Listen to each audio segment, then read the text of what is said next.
جہاں دعا کے لیے کہا ہے ان جگہوں پر اللہ تبارک و تعالیٰ سے ہم مانگیں. ہم تو اتنی جلدی جلدی نا نماز پڑھ لیتے ہیں تو ہمیں مسنون اذکار پڑھنے کا بھی موقع نہیں ملتا. جو جلدی جلدی نماز پڑھتے تھے جو رکوع سجود بھی پورا مکمل نہ کرے, اس میں اطمینان نہ ہو, سانس نہ لے, تو وہ نماز فضول ہے, اس نماز کی کوئی اہمیت نہیں. نبی علیہ الصلوۃ والسلام نے ایک بندے کو کہا تھا کہ جب اس طرح وہ نبی وسلم کے سامنے وہ نماز پڑھ رہا تھا تو اللہ کے نبی علیہ الصلوۃ والسلام نے اس بندے کو کہا کہ ارجع فصلی فإنک لم تصلی, تو واپس جاؤ, تو دوبارہ نماز پڑھو. تو گویا کہ جو پہلے تو نے جو جلدی جلدی میں نماز پڑھی ہے تو نے گویا کہ پڑھی ہی نہیں.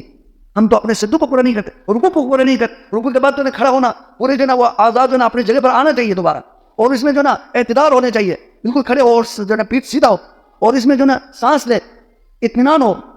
تو بغیر اطمینان کی نماز پڑھتے تو ہماری نماز اصل فرض نمازیں قبول نہیں ہو رہی. یہ ذرا ہمیں غور کرنے کی چیز ہے. اصل نماز جو ہے وہ روح ہے, اس میں روحانیت ہوتی ہے, اس میں گویا کہ اللہ سے ملاقات ہو رہی ہوتی ہے. یہ نماز تو ایک مومن کا معراج ہوتا ہے, اس کے روح پرواز ہوتی ہے, وہ اللہ تبارک و تعالیٰ سے سرگوشی کر رہا ہوتا ہے.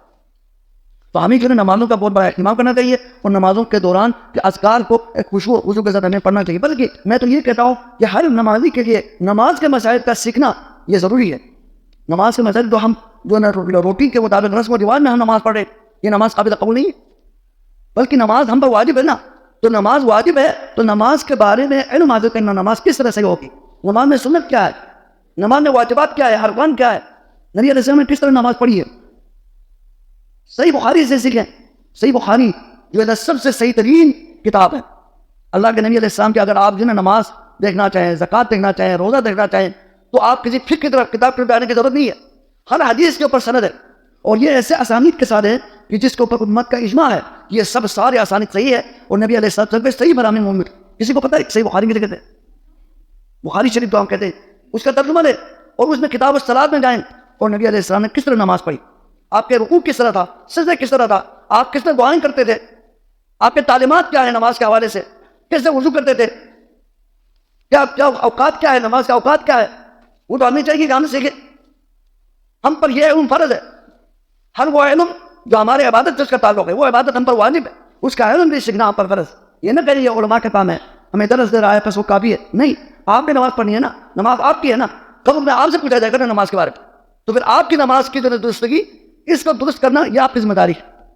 یہ علم, یہ نماز کے متعلق جو علم ہے وہ ہر ایک پر واجب, کیونکہ نماز ہر ایک پر واجب. یہ ایک علم کی جو دو قسمیں ہیں. ایک علم ہے نا فرض کفایہ ہے, یعنی مطلب جو جزئی مسائل, یعنی بہت سارے دین میں پڑھے جو مسائل ہے, علم تو وہ وسیع ہے, سمندر ہے. وہ علم جو ہے نا جو جزیات ہیں, فروعی مسائل ہے, بہت سارے جزئی مسائل ہے, وہ تو علماء اس کو پڑھتے ہیں, اس کے تحقیق کرتے ہیں, پھر لوگوں کو بتاتے ہیں. وہ فتویٰ دینا یہ سب علماء کا کام. لیکن ایک ہے نا کوئی عمل کسی کے اوپر واجب ہے, نماز ہے, ہر بالغ عاقل کے اوپر واجب ہے. 10 سال کا بچہ بھی ہو, اس کو نماز پڑھنے کی تلقین کرنے کا حکم دینا پڑے تو اس کو مارو, سزا دو, تعزیر کروائی کرو, یہ حکم ہے.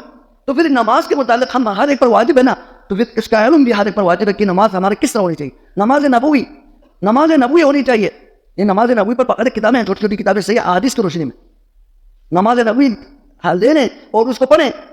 اور اسی طرح اس سے بھی بہتر چیز آپ صحیح بخاری سے آپ خود مطالعہ کریں, اس کا ترجمہ ہے. آپ دین کے بارے میں آپ کیوں پیچھے رہتے ہیں, دنیا کے بارے میں تو تحقیق کرنے کے لیے تو ہمیں کوئی تیاری, ہمارے پاس تو بہت سارے پہ پورا دن اور رات ہم دنیا کے پیچھے لگے ہوئے. اور جو دین ہے, آخرت ہے, ابد الآباد کی تو زندگی ہے, جو ہم نماز جو ہم پڑھ رہے ہیں اور یہی قابل قبول نہ ہو تو پھر ہمارے تو بربادی ہے. تو نماز کو سیکھنے کے لیے ہمیں ہمارے پاس ٹائم نہیں ہے. تو ہمیں چاہیے کہ ہم نماز کو صحیح طرح اس کے جو نا مسائل کو جان لیں. اور نماز میں کہتا ہوں کہ نماز دعا ہے, مکمل دعا ہے. تو نماز میں خاص طور پر یہ سارے اذکار دعا ہے اور ساری دعائیں اس میں ہیں, لیکن خاص طور پر سجدے میں یہ ضروری تسبیحات پڑھنے کے بعد دعا کر سکتے ہیں, اور دعا کرے. نبی علیہ السلام نے دعا کرنے کی تاکید کی ہے. آپ نے فرمایا کہ سجدے میں کہ تم دعا کرو, اور امید ہے کہ وہ تمہاری دعائیں قبول ہو, رکھنا ہو اللہ کے فرمایا سجدے. اور اسی طرح جب اذکار مکمل کرنے کے بعد, مسنون اذکار پڑھنے کے بعد نا سلام سے پہلے اگر کسی کو توفیق ہو تو پھر وہاں دعا کرے, اور سلام کے بعد جو مسنون اذکار ہے وہ سارے دعائیں, یہ دعائیں. تو اللہ تبارک و تعالیٰ سے دعا ہے, اللہ تبارک و تعالیٰ ہمیں اپنے دین کو سیکھنے کی اور صحیح طرح یہ روٹین سے ہٹ کر, رسم و رواج سے ہٹ کر, یہ سب ہم نے جو ٹھیکہ میں جو دیا ہوا ہے نا لوگوں کو, یعنی اس فلان عالم جو ہے نا اس کا ذمہ ہے, یہ جو ہمیں بتا رہا ہے وہ ٹھیک ہے, یہ نہیں چلے گا.